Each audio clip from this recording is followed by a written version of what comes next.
Good day to you all. I'm Dr. Jitha Nair. I'm an assistant professor at Albertian Institute of Management.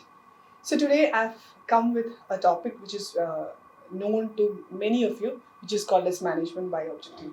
Let's move on to what is management by objective.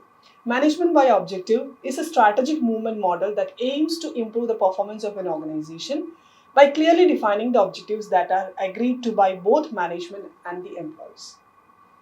So, in a traditional objective setting, employees doesn't have much of a role. But when you implement MBO or management by objective, both management and employees they come together, discuss what is to be done, and you first set a major goal, that is the goal for the company, and slowly it is break down into say department level, then individual level, and this goals are set based on the major goal.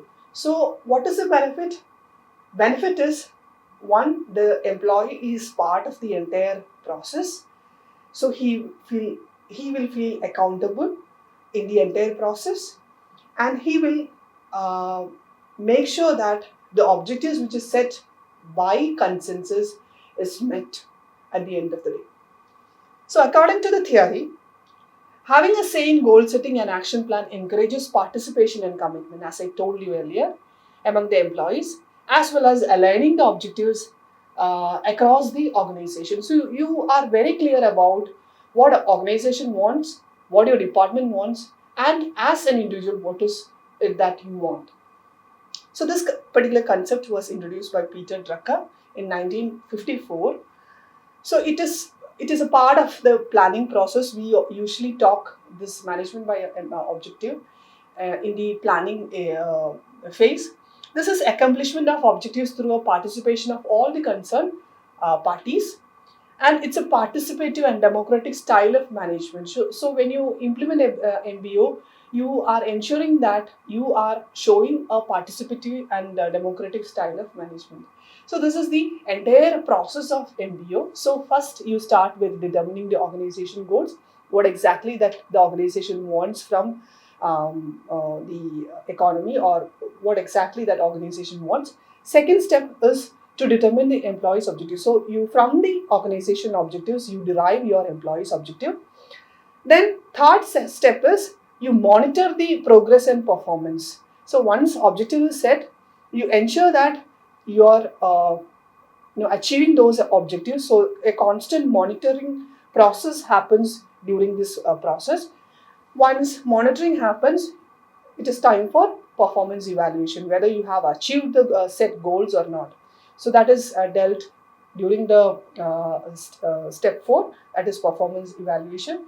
In the fifth step, you give feedback to your employees, how far they have reached, what are the areas that they need to improve, or what more that they can do in order to achieve those objectives. If they have achieved the objectives, you tell them that they have achieved their objectives and appreciate them. So that all happens in the feedback stage. And finally, the performance appraisal, and based on that, the entire compensation and rewards will be planned according to this process. So, where to use this MBO? On what conditions that MBO can be useful? So when the staff is competent, so if your staff is not very competent, they don't have much of an experience, when you implement MBO, it will not work out. But if your staff is competent and they have years of experience, then MBO will work out beautifully. Build employees management and leadership skills and tap their knowledge, creativity, and initiatives. When staff is competent, the employees have the necessary skills that is required to carry forward with the objective process. Then chief executives use in MNCs for their county managers in abroad. So when it is a big MNC, the CEOs they determine the major objectives, and then it is set to the other branches. So there also you can go with MBO. So what are the advantages? First is improved performance. Yes, if we can ensure that there is an improved performance using MBO, then raise employee morale. facilitate effective planning, act as a motivational force, facilitate effective control, improve personal leadership, maximum utilization of the resources, improved communication, improved organization structure. So these are the benefits when you implement MBO in your organization. And along with the advantages, there are certain limitations or challenges that the MBO faces. We will just look into what are those challenges. One is it's a time consuming process. You need to dedicate many hours in discussing, arriving at a consensus regarding the objectives. So it's a time consuming process. Lack of durability. If there is nobody who can actually monitor the entire process, then it will not work out. And problem in coordination. Because it is the goals are divided into different parts, and you need somebody who is very efficient to handle and coordinate the entire process. Poor integration, again, that is also one challenge that MBO face.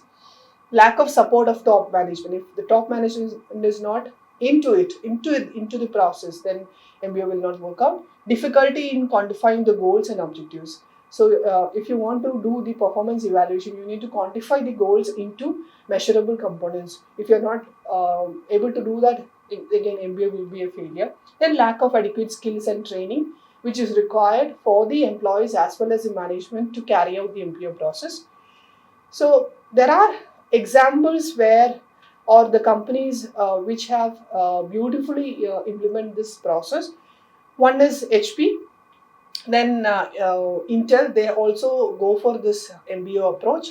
And another example that I can quote is Xerox. With that, I'm coming to the end of this presentation. Thank you so much.